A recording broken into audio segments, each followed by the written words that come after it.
We're very good. We're very good because we're psychologists. We're taught very early to read people. We got to teach you how to tell fortune, teach you how to cook and clean, which you probably already kind of know at 12. I was 9 running the house. Even though I disagree with the scamming, I'm going to tell you that I think that my stepmother was probably the smartest, best psychic fortune teller in our culture.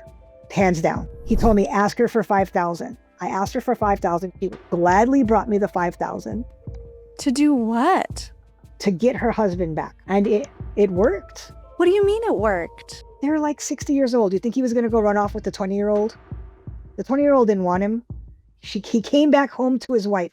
So that was just pure coincidence. It was pure coincidence. Always make it so that we're the right ones and they need to continue to pay us to get it. We were not spiritual in that sense. We did it for money only. She said, well, my husband came back, as you know, but why didn't you tell me I was dying of cancer? In that moment, all time stopped and there was a light just shining on me. And it felt, I'll never forget that. It felt like I was sweating. It felt like God was like, how you gonna get out of this one? What you gonna do now? Mine is the only voice. Wow. What have I been doing? Lay down my autonomy. After that, it got very dark very quickly.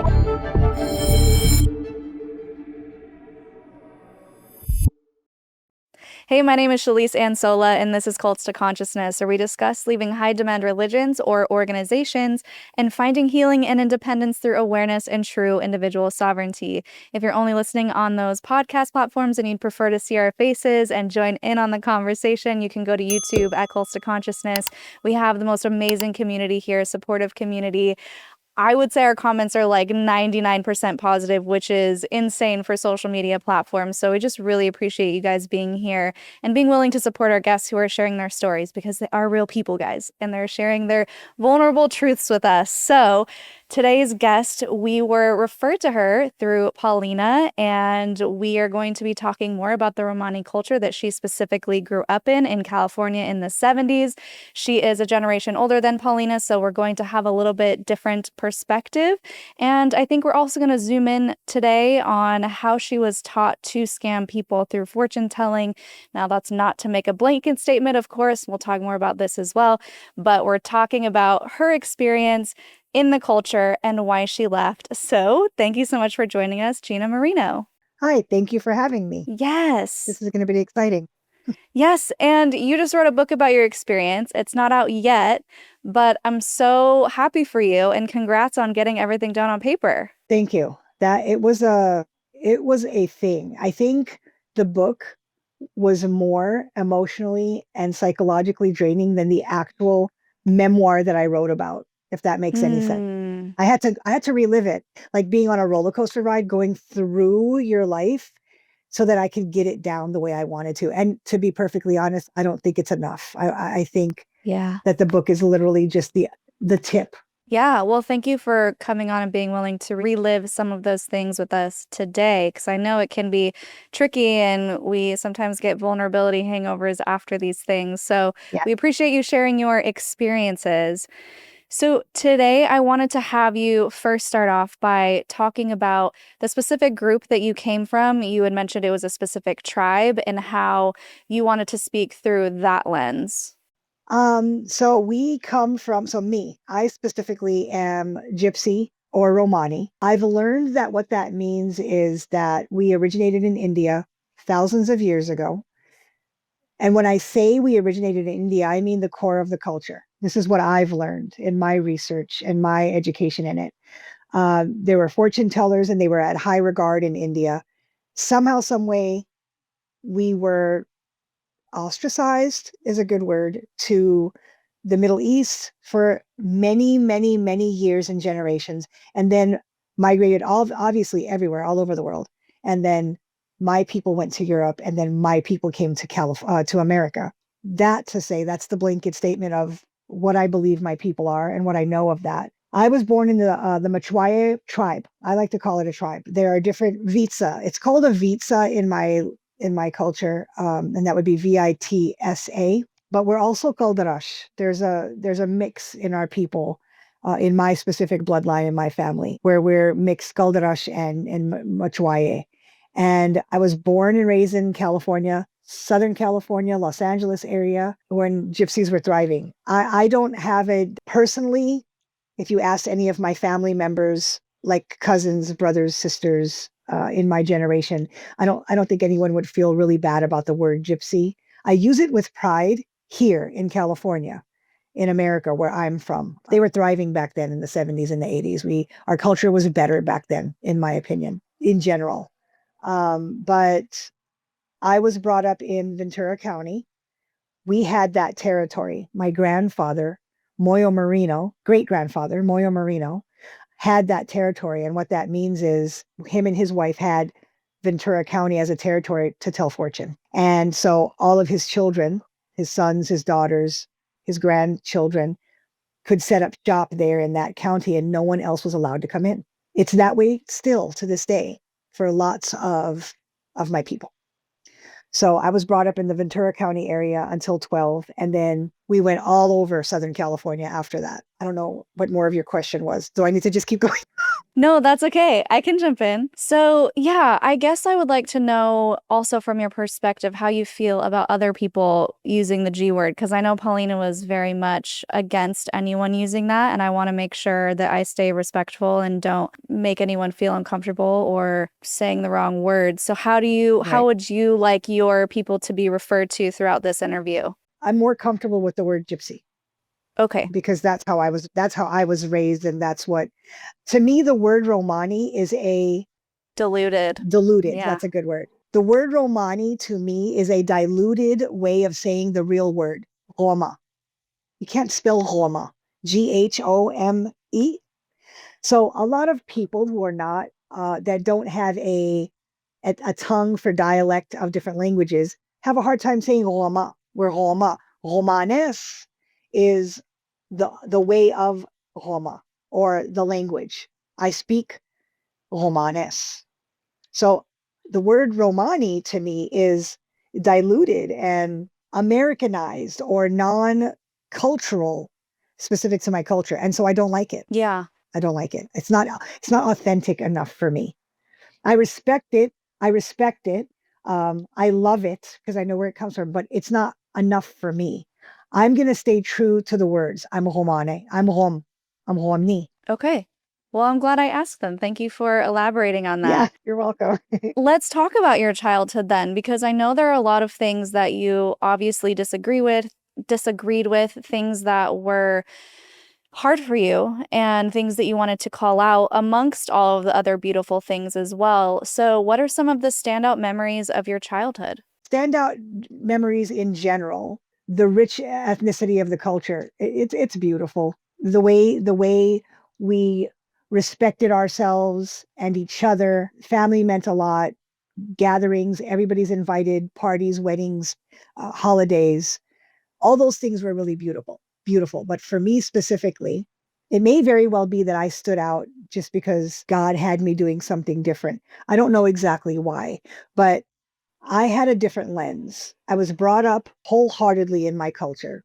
There was no outside influence except for whatever was allowed, like every one of my other peers. My childhood was a basic gypsy girl. From 0 to 12, you're having fun, you're in school, you're watching your grandmother or your parents or your mother tell fortune. Maybe you're moving around a lot from different house to house. Family is always around. You're in school up until a certain time. For me, I was in school until 12. And that was a long time, actually. The reason why I was in school till 12 was because the school was, they were on to us. They were trying to figure out why I wasn't in school the year before. And so they put me back so that we wouldn't get in trouble. And how we do that is they put me in school in a different city. So we lived in Santa Paula, California. And they said, well, go stay with our aunts in Oxnard, California, and go to school there. So that way Santa Paula can know that I'm moving. So I moved to Oxnard. And then after that, we're moving to Los Angeles. And then it was done. I never went back to school. And so that's how they do it a lot. Okay. At least back then they did. I think now there's a home school that they can get, I'm going to say it, they can get away with that. but that's not what we're doing. We're not homeschooling our children. Right. Let's talk more about the education aspect of things. So you did go to public school. You knew what it was like. You knew to be in the outside world, I guess you could say, and have friends. And then you're pulled out of that. What was your reaction as a 12-year-old? It was understood. I understood that it was going to happen. It was normal that it was going to happen. Did I want it to happen? No. I enjoyed school. I would fantasize about going to college, and I didn't know what that meant. I didn't know the difference between elementary school, middle school, junior high, high school, and college. I just knew I wanted to have books in my hand and walk to a big building. I remember washing dishes and cleaning chicken and peeling potatoes on a chair in my kitchen, thinking like, I wish I could go to school and learn. I want to learn. And so it was exciting for me, but I dare not say anything to my family about that because I knew wholeheartedly I would be ridiculed, made fun of, or in trouble somehow physically. What was the reason for that then? Why did they want to pull you out of school? Why was it such a taboo to go after a certain age? It's my understanding and my belief that not only is it very natural, kind of like it's very natural to brush your teeth in the morning, that kind of natural. Also, you're out of school for several reasons.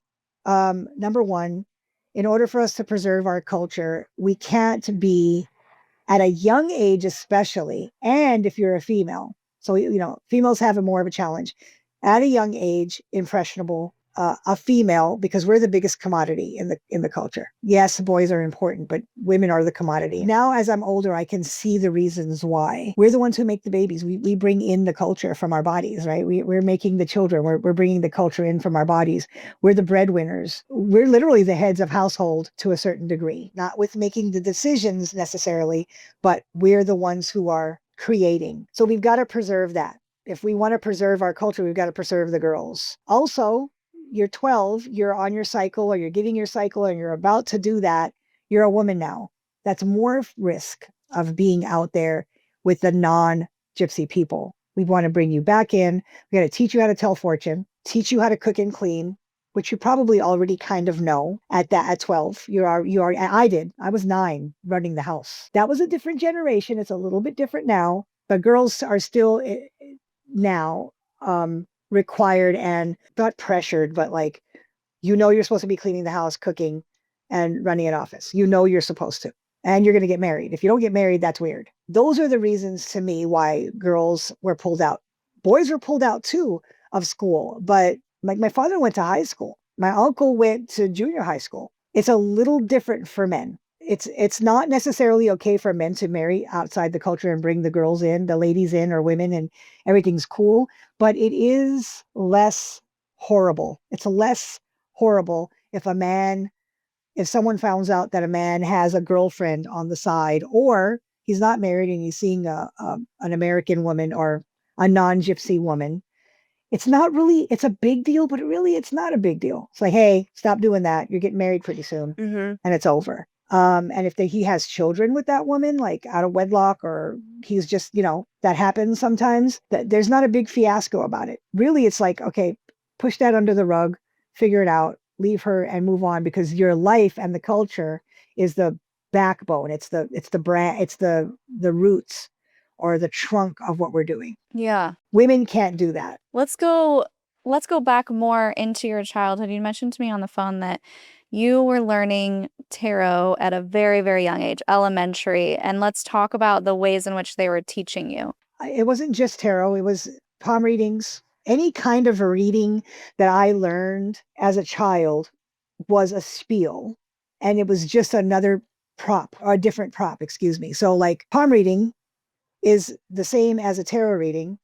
You're just putting the cards down and saying the same thing. Palm reading, you have the hand as the prop.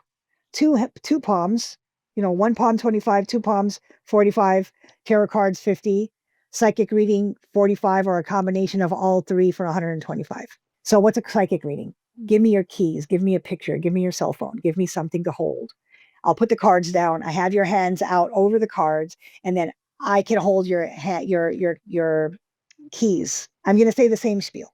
I might get a little bit more detailed if this customer seems like the kind of person that has money and I connect with them. That's how I was taught. I would sit at the foot of my grandmother while she was in our house in Santa Paula while she told fortune, and I would listen. I would listen organically. I wouldn't listen like taking notes, but I would listen organically. You hear this all your life, the spiel.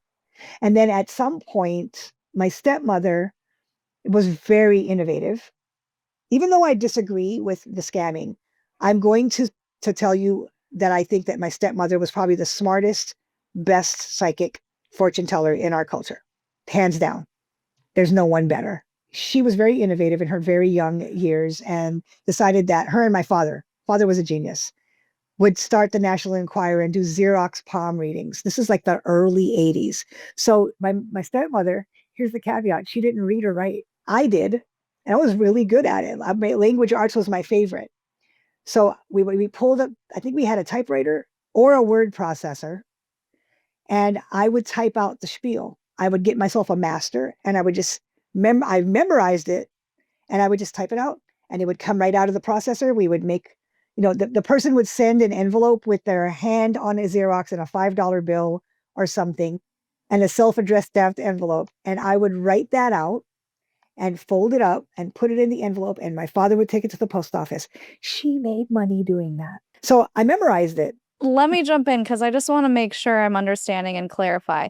So with this palm reading or the tarot or the psychic reading, you specifically were not actually looking at the lines or pulling from any sort of traditions. It was just a pretty generic script that you would give to everybody. Is that right? Absolutely correct. Okay. Do you believe that anybody who was doing the psychic readings did have any sort of psychic abilities, or it was really just like, how do you fake a psychic reading? We're good.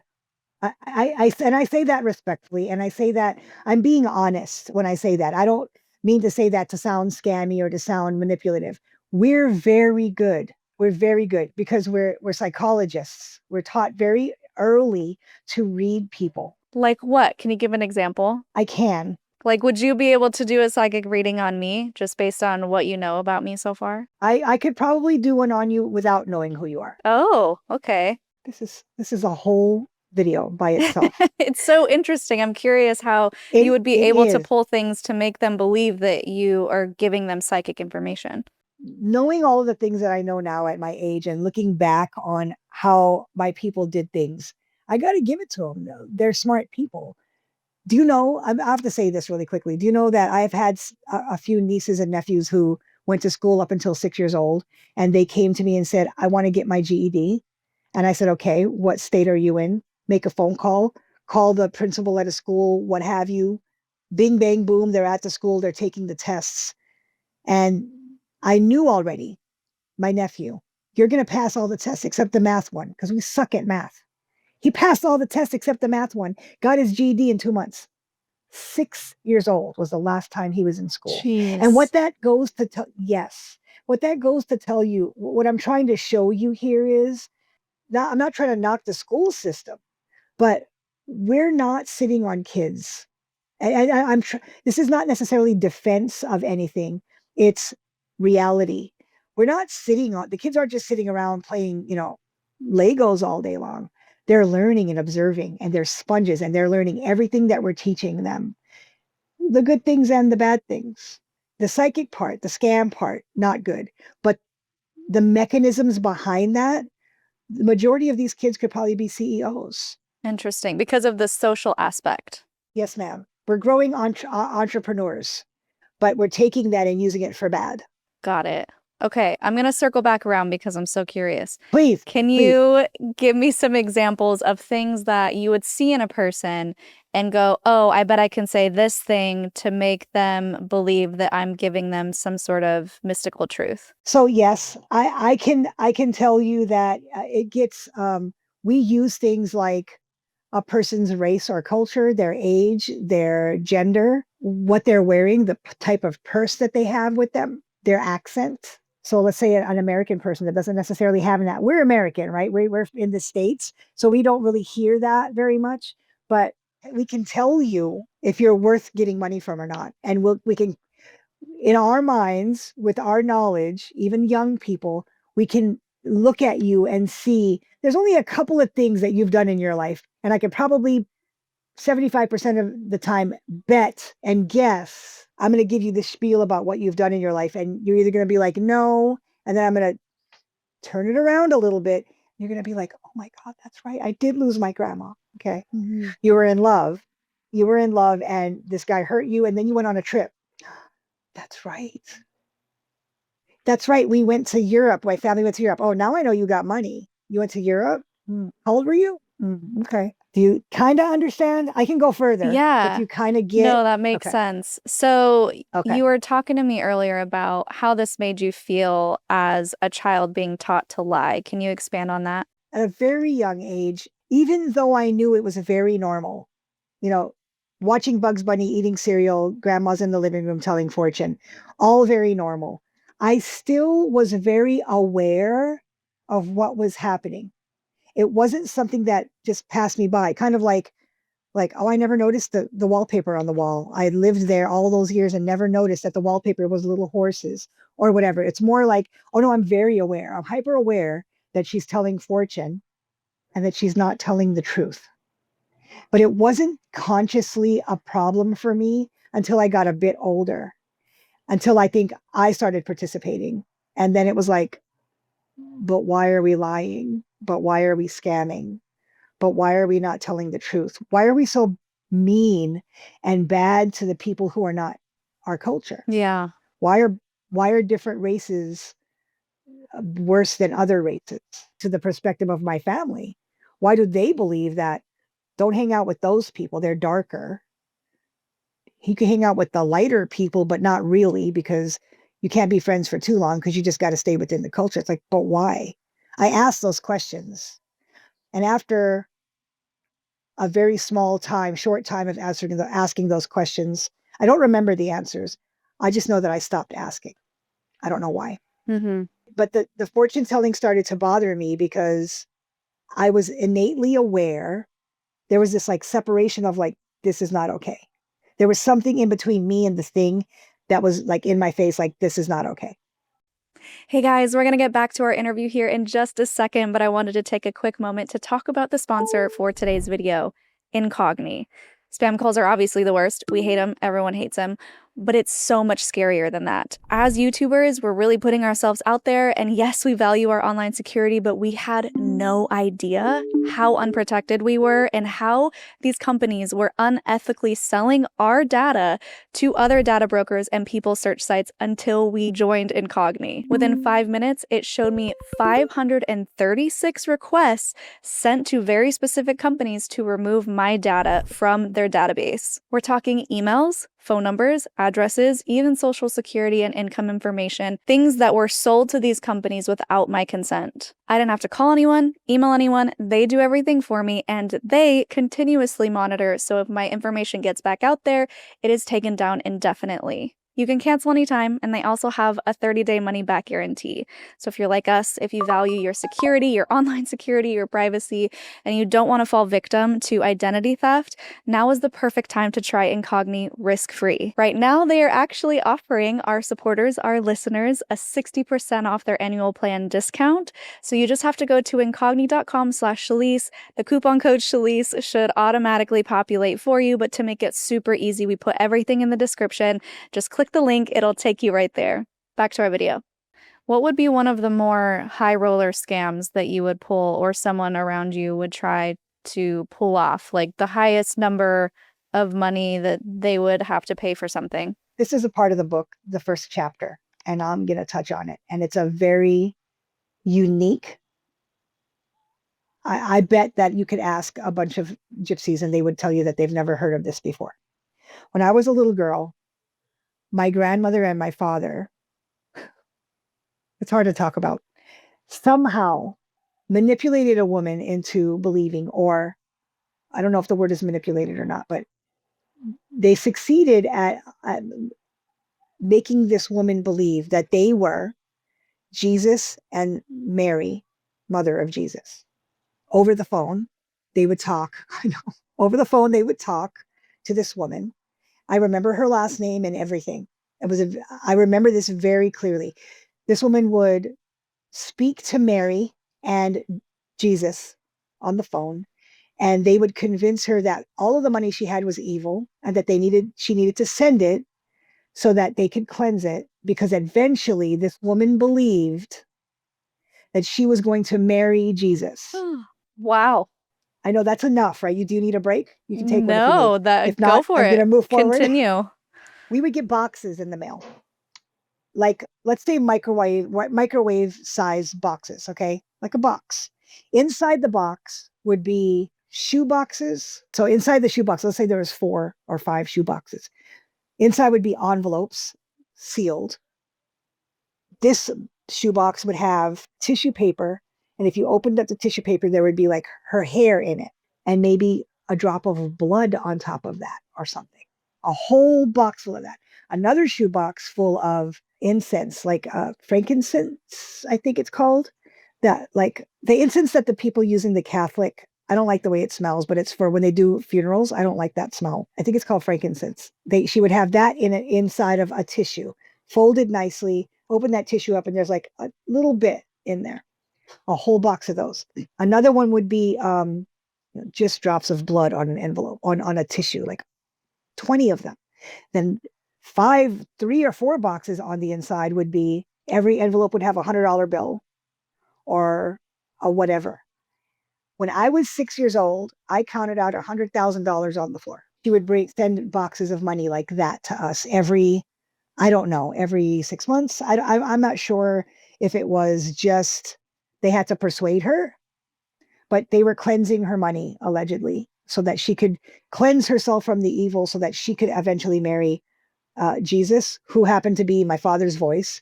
And this went on until I was 12. So that was a big one.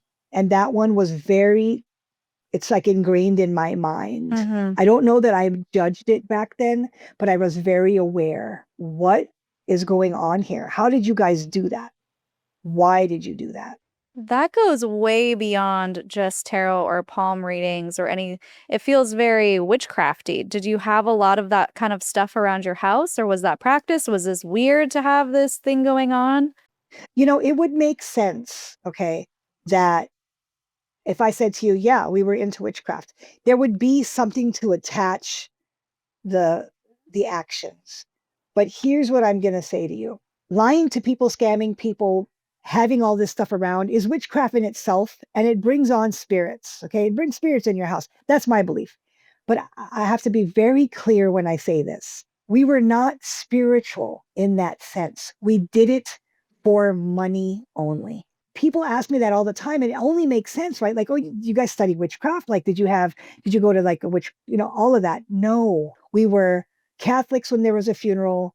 We went to a Catholic church for baptisms. That's it. Huh. That's it. We prayed to the Saint Anne when somebody was dying. There was no devil in our house. There was no God in our house. We more God than devil. It was all a prop for business. And this is, I dare say this, and I say it with respect. There are lots of my people that do interviews. I have cousins and people that aren't not related to that do interviews that want to talk about our people, but they always want to tack on a muddled truth, which is we learned how to do things with tea leaves, and we went to school for this, or our generational past. That might be true for them, because I'm not going to call them out to not being truth. But I am 52 years old, and I know my people. I lived with them. There was never any of that. We set up our shops to be beautiful with it, but we don't know about crystals. Maybe they got a book and they learned it. But back then we didn't know about crystals. We didn't know how to really tell tarot card readings. We didn't really know how to be a palm reader and learn the lines.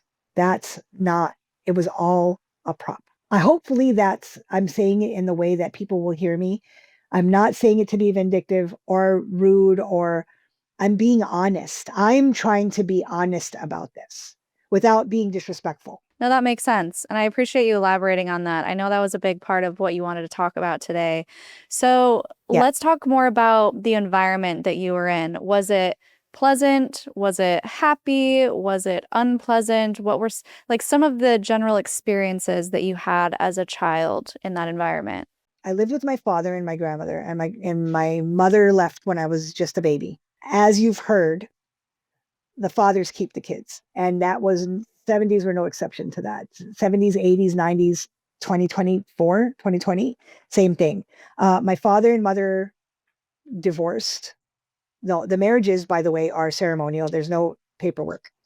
So none of us in the Gypsy culture are married on paper. And if we are, it's very rare. And we're probably more Christian based than just, non-Christian based. So my father and mother split at a very young age. And I stayed with my father.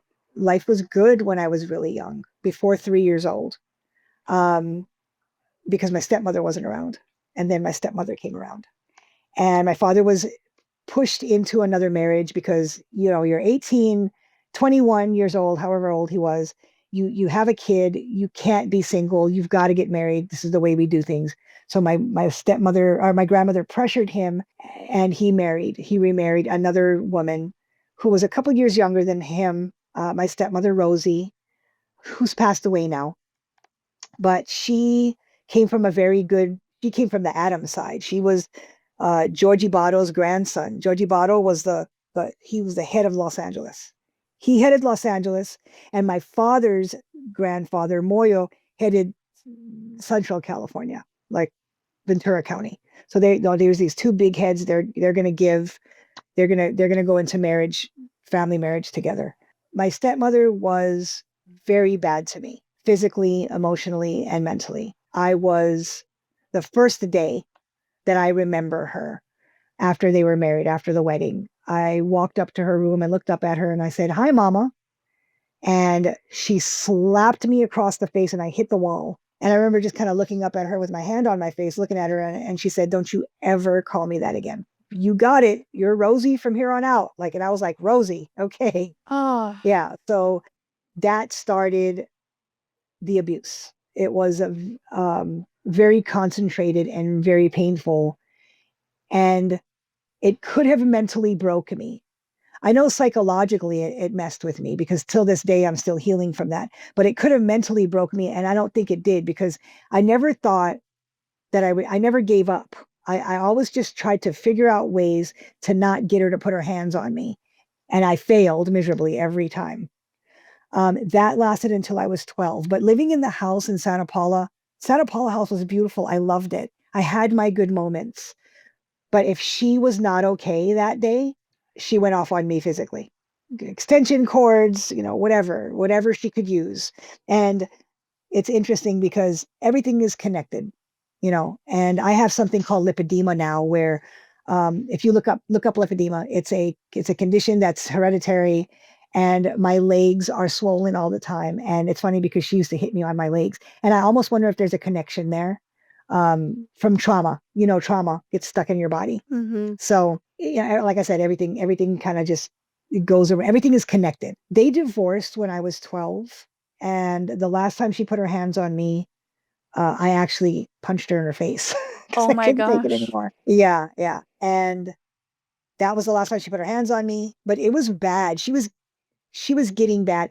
I think she may have been mentally ill because her eyes would change a color. And when I knew her eyes changed color, it was over that day. But all it did was really make me more resilient and figure out how to survive. Was this socially accepted in the community, hitting your children? Generally, yeah, got an ass whooping when you needed one. Mm-hmm. But what Rosie was doing was definitely more uncommon, but still it was a thing because my cousins that lived close by in the same county, I had out of the 3 kids, 1 got it pretty bad. And then I had other cousins where my 3 cousins didn't really get that at all. They got in trouble. They maybe got a spanking, but it wasn't like how I was getting it or my other cousin was getting it. Yeah. And it was never really talked about. I wondered because, of course, we always try and assess, was this a family problem? Was it a systemic problem? Was hitting children something that was accepted or promoted to keep your kids in line, which we often see in high control groups? Or was this just a woman who was just needed mental help? That's a great question. I can tell you this, if a girl does in our culture, if a girl, and again, my perspective back in the day, I'm going to talk about the 70s, 80s. I don't know if it's this way now, really, although I have my idea that it still is to a certain extent, only it's not as accepted. If a girl did something like got caught dating a boy in the culture, usually it would be a very physical, extravagant thing where they would pull her into the house, buy her hair, and cut it all off. That's happened several times. I've seen it. Didn't happen to me because I never did that, but cut it all off. Beating up daughter-in-laws is very normal. To get her in line, she's got to get whipped. Now, I know what you're talking about when you say promoted. There are certain cults, religious cults, that are like, well, you gotta beat this kid and beat the devil out of him, or this is how you train your kid, and it's promoted. Generally, I would say in the gypsy culture, when I was growing up, from my perspective, it wasn't promoted like that, but it was very normal. Just the way of life. You got to feed the kids, go to the store and buy food. He got, he's in trouble, got to whip his ass. However, in addition to that, what my stepmother was doing was not beating me into submission or whipping me if I needed. What she was doing was taking her anger out on me. So there's a difference there, which is a little bit more uncommon.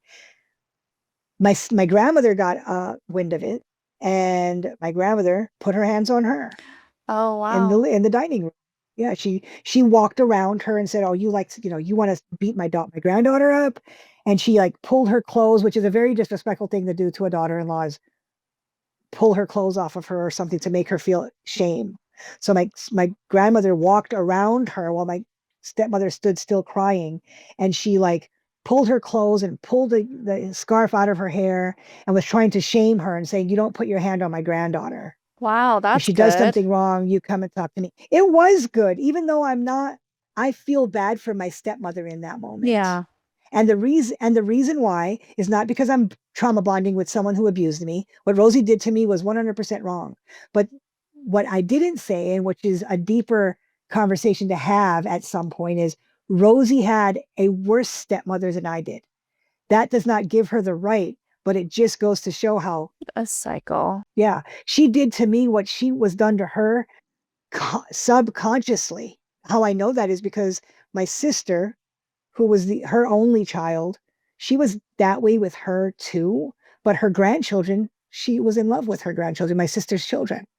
She would do anything for them. So she's not just an evil person. I'm just being honest. I'm not protecting her, nor am I not putting her out there on the line to be shown. She was abusive. She did that because she was jealous of my mother. She did that because she wasn't happy with my father. No good reasons to do what she did. But she also had it too. Yeah. So, and nobody talked to her about it. Nobody tried to save her. Wow. Yeah. Thank you for sharing that. So within this environment, you're starting to see at an early age, this is something that you don't want to be a part of, not to mention, since you've been pulled out of school, that age gap is closing of where you're probably going to get put into an arranged marriage. So how are you starting to feel in your teen years knowing that this is most likely coming? So this is where the story changes for me. And this is why I believe God had other plans. At 12 years old, they separated, they divorced. And the reason behind that is what changed my life and why it humanly and not spiritually, why I ended up where I'm at today. My father was hiding a secret from the whole world. And my stepmother found out and it devastated her. And the reason why they divorced is because my father was gay.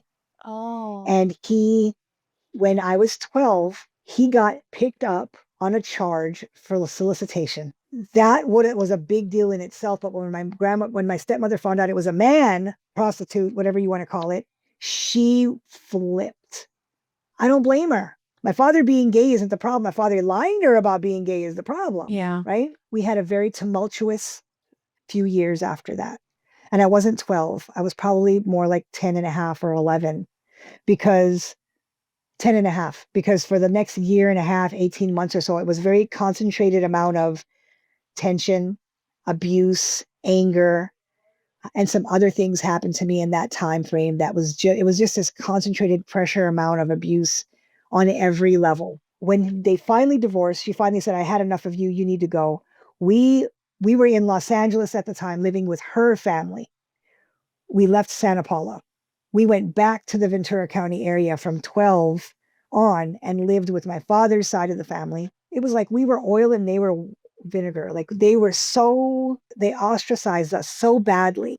And I didn't know why. I had no clue about this, by the way. This whole like my father got picked up. No one said anything to me. I had no clue. I got to give my family props for not spilling the beans to a 12-year-old. I have no clue why my cousins, the aunt that I loved, we come back to them and they're treating us like we're lepers. To you as well, not just your dad. That's correct. And so that's one of the hurts that I still like can't get over. Yeah. That was painful being a child at that age with no mother. My grandmother had passed away when I was 9. My stepmother's gone now. Even though she was abusive, she was somebody. My sister's gone. She's 6. It's just my father and I. My father's not well on top of all of that. He's sick. He has heart problems. And here I am. My family hates my guts. Like that's how they're treating me. And you don't know why. And I have no clue why. We end up going from house to house, my father's uncle's house, then they kick us out. Then we go to my father's aunt's house and all on his father's side family, right? Going back and forth, getting kicked out of house after house. My father's on disability. I'm 12, 13, 14.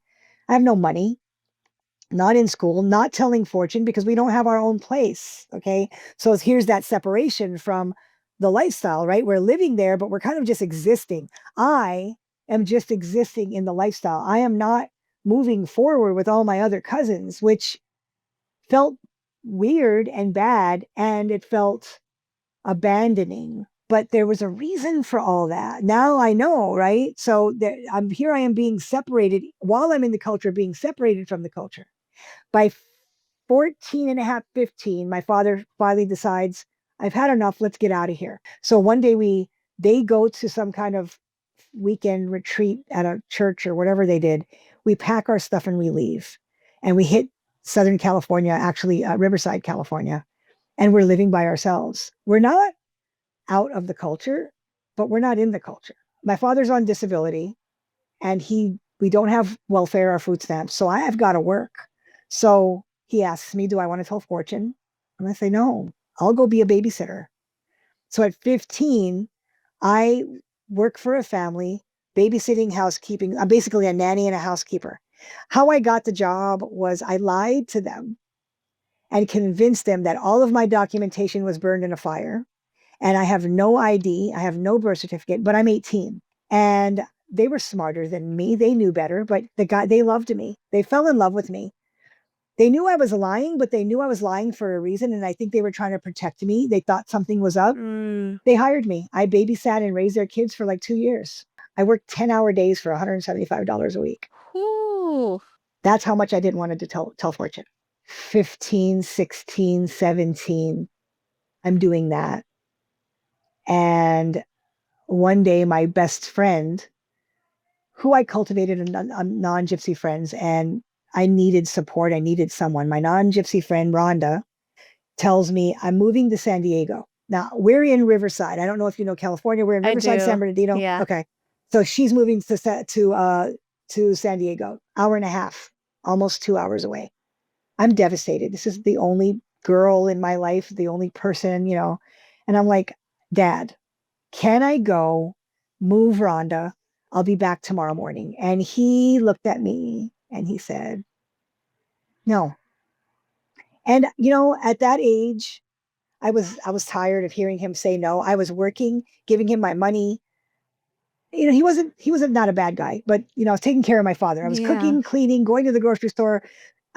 I needed to do something. I wanted to do something, right? My only recourse of fun was going to the movies with Rhonda, buying myself wine coolers and cigarettes and eating chips and sour cream in my room while listening to music. That was my only fun. And I was tired. I wanted to go. I was going to miss my friend. I asked him if we can move to San Diego. He told me no. I argued with him that day for probably the second time in my life at that age. And I looked at him in his eyes and I said, I hate you. I picked up my purse and I left. Before I left, he said, Gina, don't go or you're going to regret it. I ended up regretting it. We came home at 3:00 in the morning because my friend Rhonda said, we're not spending the night. Your dad wants you home. When I got there, we were living in an apartment complex. Everyone was outside because my father had died of a heart attack. So the last thing I said Oh, to my father was, I hate you, and walked out. oh, I'm so sorry. That, thank you. Oh my That gosh. that kicked off. I changed as a human being after that. I don't even know the person before that. I think everyone can say that to a certain degree of like, when I was 17, blah, blah, blah. I am a different person because of that. I am Oof. completely changed. My mindset, it was over. It was over. No more child. And I had already lost my childhood earlier in my life, but that was like, nope, you can't even be a real adult. You're going to have to be something else, like a soldier now. Now you're a soldier, like an unsullied soldier. I don't know if you watch Game of Thrones, but I'm one of the unsullied. No emotion. You're just go for it. He's dead. It's 3, 4, 5 o'clock in the morning. I'm numb. I'm emotionless. I'm devastated. And all I can think of is logic. Well, if I go and get hit by a car, I'll die too, because I can't live without him, because I don't know how to live without him. How do you live without him? It didn't make any sense. Were you still ostracized from your other family at this point? No, we weren't ostracized. We had moved away, Yeah. right? So we weren't out of the culture. We had just left, right? But were they still kind of treating you differently and putting you down and not really supporting you? Well, for those 2 years, we hadn't talked to them. Okay. So they didn't have a chance to do that. See what I'm saying? However, I think if we were around, they probably would have treated us bad, but we didn't give them a chance to. So we literally took a hiatus from them Yeah. for those 2 years. And then here he is gone, right? So now I'm left. I'm 17, and my friend Rhonda's there. Her mother and father live on the apartment complex too, and her stepmother, Rhonda's stepmother, comes to me and says, "Baby, what do you want us to do to help you? Adopt me, because I'm not, what else can I do?" And I go, "I guess I got to call my family." Or she said it, and I did not want to call my. I was terrified because now I'm alone. I have no protection from these people. So I made the phone call to my uncle, my father's brother, who was always really abusive to me. My stepmother and my uncle John, very abusive. And he's only 8 years older than me. Okay. So I know his number by heart because I memorized it in case something happened to my father, that I could call him. He's living in Monterey, California at the time. I'm in San Bernardino. It's 5 o'clock in the morning. Make the phone call. The phone rings and he picks it up and he's already crying because he knows you're not calling me at 5 o'clock in the morning for shits and giggles. Something's wrong. And I go, "John," and he just starts crying. Is he dead? He's screaming. He's cussing in Gypsy. He's like not mad, but wailing, and I'm crying and I can't get it out. And so my friend's mom picks the phone up and she's like, "You need to calm down so I can tell you what's going on." And my uncle gets me back on the phone and says, "I'll have our aunt come and pick you up." I felt as though physically I had just licked a dumpster, a dirty one. I felt sick to my stomach, terrified, like someone had a gun to my head. I was completely panicked and terrified. Not only is my father dead somewhere, but I'm literally being forced to go back to the people who hate me. Hell can't be any worse than this. Okay. Hell can't be any worse than this. He talks to my aunt. She's on her way. I don't go back to the apartment because, get this, the apartment is under the yellow caution tape because the way my father passed away, he had a stroke and a heart attack at the same time while coming into the apartment with bags of groceries, and he hit his head right here on the corner of the cement stair outside, Ooh. and it looks like someone shot him. That's what they believe to happen. They're not telling me this. They're just saying there's caution tape. Well, I already, I had already known that it was probably his heart, but they didn't want to tell me this part. So I can't go in and get my stuff. I literally have nothing except for the small little bag I packed for my trip with my friend that we never went on.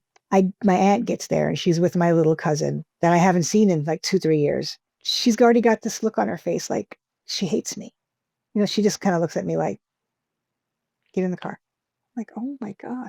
My father's aunt, the one who raised him, the one who loved him, that was her first baby. She's just not talking to me at all. Like I had done something wrong. Jeez.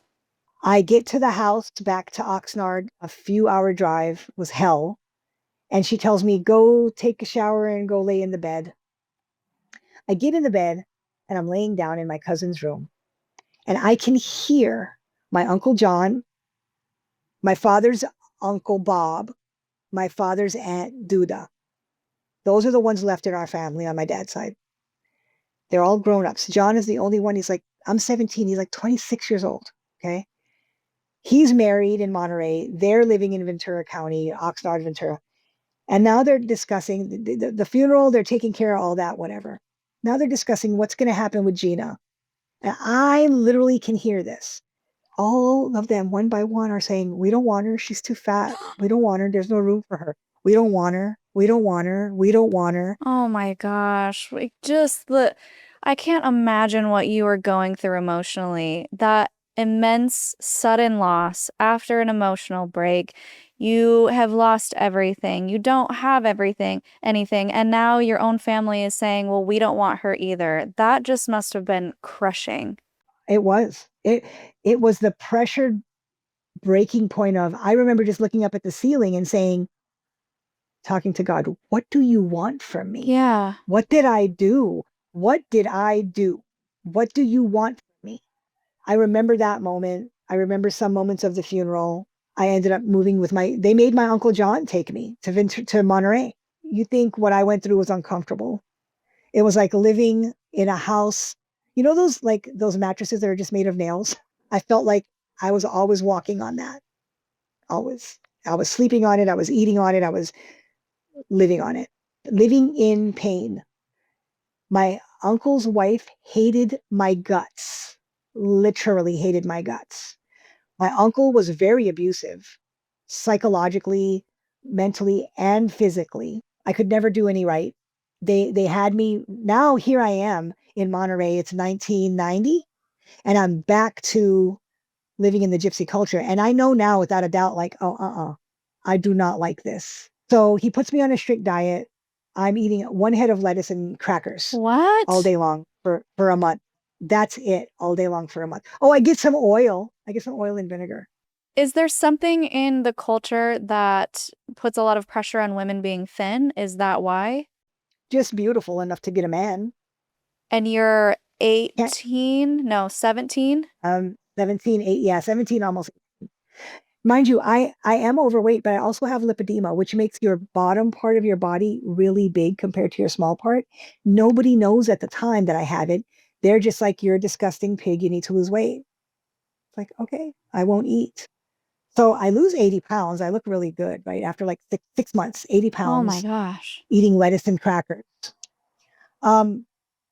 He puts me in the office to start running his psychic shop in Monterey. I'm making money. I'm making $1,500 a weekend just telling $50 readings. Very good at it. I despise it. The only reason I'm good at it, the only reason I'm doing it is because I don't want to get beat in my face again. I'm tired of getting slapped, punched, hit in my face. So I do what he says to do. Although I'm not, the interesting thing is I did it so that I could survive, but I never got that whole like, I never attracted men in my life that would beat me up. I did it because I had to do it, and then I got out. Like as the physical abuse, I should say, had me telling fortune. He tells me eventually, right about 18 and a half, hey, we need to get you married, but you need to start making some money. And he knows I don't like doing it, but I don't say anything to him. This old lady walks in and she says, I want a reading. I know already because I'm reading her, looking at her going, this woman's got money. I need to tell my aunt to take her because she can take her and probably get some good money out of her. Mhm. I'm not doing it. I don't want to do it. My uncle says, go do it. I tell the reading, I charge her $125 for the reading. And I tell her what I've read off of her. Okay. She comes in. I was like, don't tell me anything. Tell me, but what's your name? I tell her, you're married. You have a husband. He's cheating on you. And she said, yes, that's why I'm here. And I was like, okay. So I figured that out. She said, can you do anything to help me? I said, nope. Maybe my aunt can help you. So she won't leave me alone. She wants me to do the work for her. I say, here's the number for the lady, aunt, you do it. My uncle says, no, I want you to do it. I don't want to do it. So I got the prettiest purple, blue, yellow, and orange bruises on my face. I had a rainbow. I literally had a rainbow on my face. And I say it that way because the next day after I got beat, I wasn't swollen, but I was like, I never knew you could have a rainbow. I never knew bruises came in rainbow colors. Like they were every color in the rainbow. And I know that sounds funny. I'm not trying to make a joke of abuse, by the way, but in my perspective, it was like, I'm done getting hit in my face. So I did it. I called her back. She came in. He told me, ask her for 5,000. I asked her for 5,000. She gladly brought me the 5,000 To do what? to get her husband back. And it worked. What do you mean it worked? They're like 60 years old. You think he was going to go run off with the 20-year-old? The 20-year-old didn't want him. He came back home to his wife. So that was just pure coincidence. It was pure coincidence. And I would have kept asking her for money until he came back. And if he didn't come back, then it would be, well, it's your fault because you're not believing in it.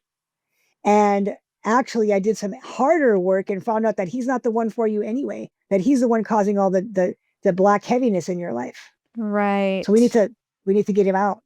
Always make it so that we're the right ones and they need to continue to pay us to get it. Yeah. Could write a book on that, to be perfectly honest. I made $5,000. Guess what my uncle did when I handed it to him? He threw me a party and invited all of our cousins to the party because look what my girl did, my niece, my good girl. She made $5,000. I went and laid down in my room because I hated it.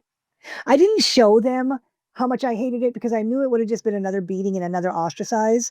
And I wasn't in a place where I could feel confident enough to be my own person yet. So I went along for a little while and then like, oh, I have a headache. And I just went in my room while they partied because I don't care. Yeah. About 6 months later, I'm in the Safeway grocery store with my uncle and my aunt. Don't ask me why we went family shopping. I have no clue. But we're in there and we've got the basket and we're like going down an aisle. And at the end of the aisle, right in front of the meat section, I see the old lady. And I literally probably pissed my pants because I was like, oh shit. And I'm like, in my culture, I'm like, hey, aunt, uncle, there's the woman that I asked for the 5,000. Like, oh my God, I don't want to see her right now. Like, what do I do? They're like, nothing. Go say hi to her. Maybe she has more money for you. I'm like, oh. So I go walk up there. I give her a hug. Oh, how are you? And when I let go of the embrace, she's crying. And I'm like, Joanne, whatever her name is, what's the matter? She said, well, my husband came back, as you know, but why didn't you tell me I was dying of cancer? In that moment, I'm at the end of the aisle and in front of this woman standing in front of me. I'm at the end of the aisle. In back of her is the meat section. It's as if all time stopped and there was a light just shining on me. And I'll never forget that. It felt like I was sweating. It felt like God was like, how you going to get out of this one? What you going to do now? I immediately kicked into gypsy mode and said, hey, do you remember when we first had the reading? I told you that I don't know. I can't see things about medical. I'm so sorry. What's the plan? What are you doing? And she's like, well, there's nothing they can do. I'm dying. And I hugged her and I cried on her and I held her and I said, I'm sorry. And I walked away. And I knew on that day, I was very quiet, sitting in the back of the car. I remember his Corsica, a burgundy Corsica. I sat in the back of the car and I was like, I am never doing that shit again. I'm done. Even if it means somebody's going to kill me, or beat me until I die, I'm never doing it again. And then set forth all of the things that I started doing to get myself in a situation where I had to leave. Like what? What happened? I just wanted to make sure you didn't. I Um, was trying to give you a moment to. no, continue. After that day, I had to figure out what my next step was. I couldn't stay there anymore. I couldn't see that anymore. I couldn't be a part of that anymore. They hated me. My body, and as much as I weighed, and my body's physical shape made them very uncomfortable. My aunt, who was probably 80 pounds wet, just had a disgusted look on her face about me all the time. I couldn't anymore. Everything about me in their eyes was wrong and putrid and cool, but I can't live that way anymore. At the time, my uncle had 2 offices. The house we were living in was an office on Fremont Street, and the other office was on Delmonte Avenue. It was another psychic shop that he owned. And after the back and forth with where I was going to stay to run, eventually it was I would run the Delmonte office every single day. I was on a strict diet, as I told you earlier. Also, he made me go to the Monterey Peninsula College, which was not even but 5 or 6 blocks, maybe less than a mile up away from where I was working. The reason for Monterey Peninsula College was they had classes for swimming class for exercise, aerobics class for exercise, and then the gym for exercise. I'm not sure why he chose the Monterey Peninsula College instead of a gym. I don't know why, but he did. And he told me to go sign up for those 3. And 2 days a week, I did swimming. On the same days, I did 2 hours of aerobics. And then the other days, I just did the gym and I had a coach. I walked the track and all that. How are you surviving? Did you pass out? I mean, you can't live on that many calories. I did one time. I did one time at the aerobics place. Yeah. I Jeez. fainted. They brought me like roll or bread. It was like the best bread ever. I would sneak while I was at the office. I would sneak to the gas station that had like, you ever been to a gas station? Like most gas stations suck, right? But this gas station had like, they had homemade chili in the back. They had hot dogs. They had sandwiches. It was one of those. And I would go and get myself a little cup of chili, put onions and cheese on it, and sneak back to the office and eat it because I was eating a head of lettuce every day. That was it. After a while, I started getting like delirious. So I did feed myself. I didn't go overboard because I was afraid if I gained weight, he would kill me. So I ate enough to sustain myself so I could go home and eat that lettuce and be okay. Jeez. One time I was so hungry, my aunt had a pair of pumps on and they were vanilla color. And I was like dreaming that they were ice cream. I had never done that before over any object in my life. I was like, oh, you're hungry because you want to eat the shoes. That's weird. Jeez. Yeah, it was crazy. That was crazy. I'll never forget that. My schedule was in the mornings at the house, I would get up, pack my gym bag, and he would either take me to the office or I would take the bus to the office. I had to figure out how to get out and what to do. So while I was at the gym at the Monterey Peninsula College, I met someone. And he was a little older than me. He was a lot older than me. Let's just put it that way. Very kind man. That I basically seduced. He didn't do anything to me. I was 19. He was 40. If we started talking, I was telling him about my journey with my body. And I was a very ignorant 19-year-old, meaning I didn't have any education. And he looked at me more like a daughter or like a niece. He never flirted with me. I was the one who was like, let's go out take me on a date. Like, let's have a date. And eventually it turned into a relationship. And I ended up pregnant. How I found out was everybody got sick. The whole house, we all got the flu. And that lasted like 2 weeks, right? We were all like running to the bathroom, throwing up, runs, everything. But mine lasted a little longer. I was still throwing up in the morning, like 5 days after everybody was still. And that's when I knew. I was like, I think there's something going on. So I took the bus one day, and instead of going to the Monterey Peninsula College, I ended up going up to Garden Grove, which is another city in that area, up to a Planned Parenthood. And I didn't go to the mainstream one, which was right down the street from my uncle's house because I was terrified. I went to the Planned Parenthood, took the test, and I was pregnant. I already knew I was. I took the test, and that was the day I was like, okay, Now you have a reason really to leave. Like now you really have to leave their house. So I came up with an idea of buying myself a lock for the gym locker. Every day when I went back home, I packed my bag. I would take extra underwear, clothes, my birth certificate, little things, and every day I would go and pack it and leave it in there and come back with an empty bag. I always packed another towel or two to make it look like I had clothes with me. And I was always terrified that she was going to be like, "Where are all your clothes?" But they weren't paying attention to me. They didn't care if I had clothes or not. And I was lucky that they weren't paying attention to me. I think it took me a month or so to finally like get as much stuff as I possibly could. And the day before I left, we were kind of all in the living room in the evening, and my little cousin, my uncle's daughter, came running up to me and punched me right in the lower tummy. And I was at that point, I was like 2.5 or 3 months along. And I pushed her away from me really quickly. And I was like, okay, I gotta go.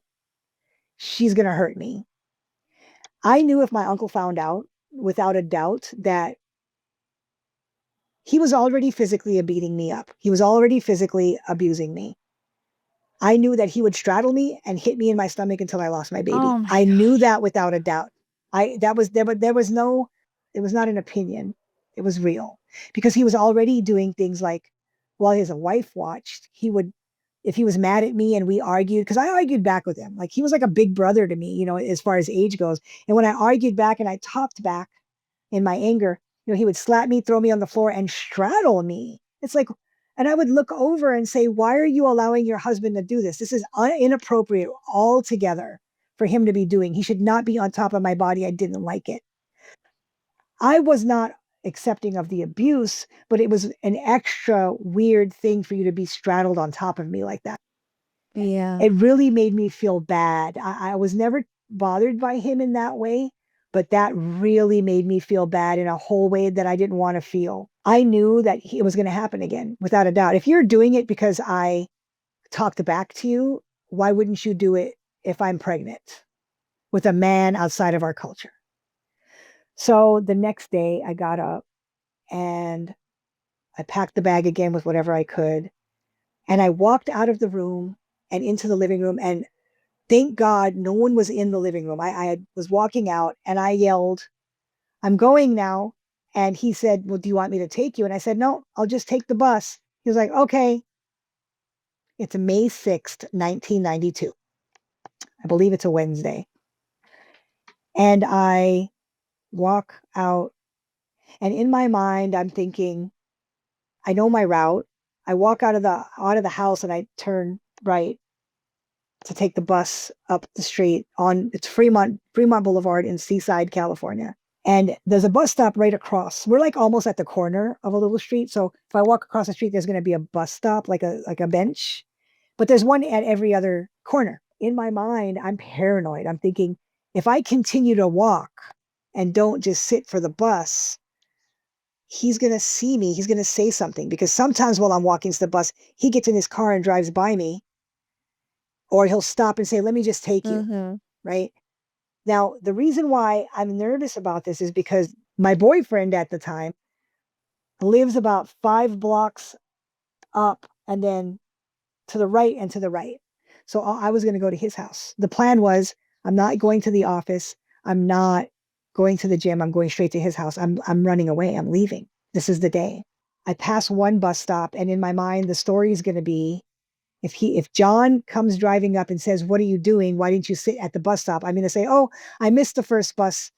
So I'm still just walking to get that exercise in, and I'll go to the next stop. I just want to walk."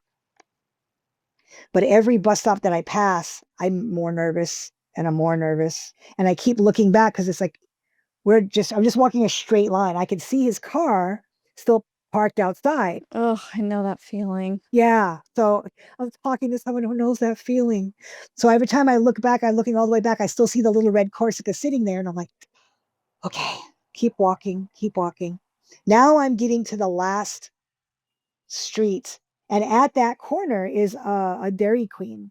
And as what I'm supposed to be doing, the plan is to pass the Dairy Queen, because the Dairy Queen doesn't, there's an alleyway right past the Dairy Queen, not another street. So I was going to dip through the alleyway because that's where the apartment is, all the way down the alley. I see from the corner of my eye a red car, and I think I probably pissed myself.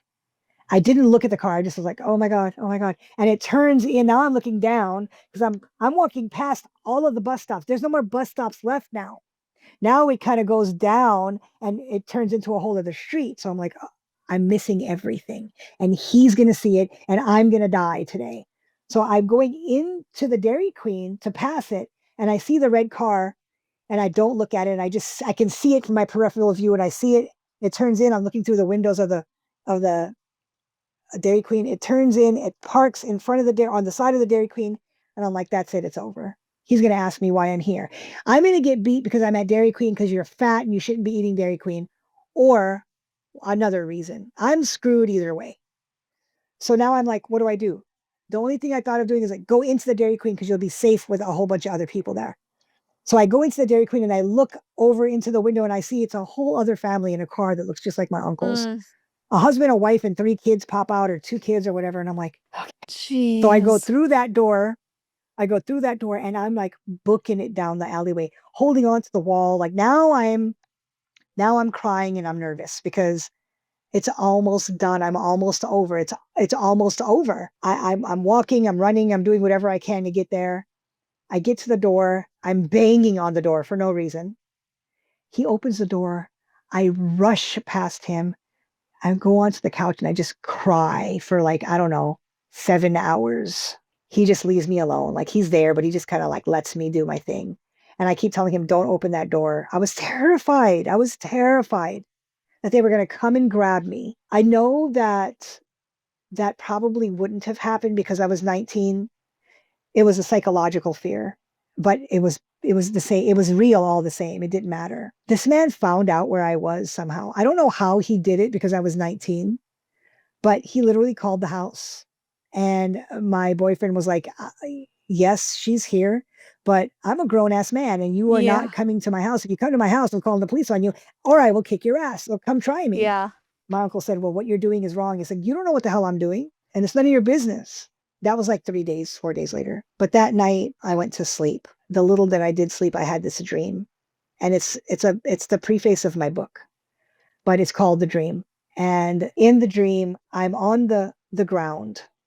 My hands are like fists and I'm on a dirt road. And I'm on my knees and my hands are on and I'm on a dirt road and it's like I wake up. What gets me to look up, I hear a truck, like an old Ford or Chevy truck. And you hear like, like when a truck is like kind of like this idling. And in the bed of the truck are my family, my great grandmother Nona, some other people that are old. We're talking about like it looks like the 40s. And I look up and I get up and I'm standing now. And I look up and who's standing in the middle is my uncle, the one I just left. And he says, he's smiling. He's like, come on, come up here. Come on up, Gina. Come on. And I'm like looking at him.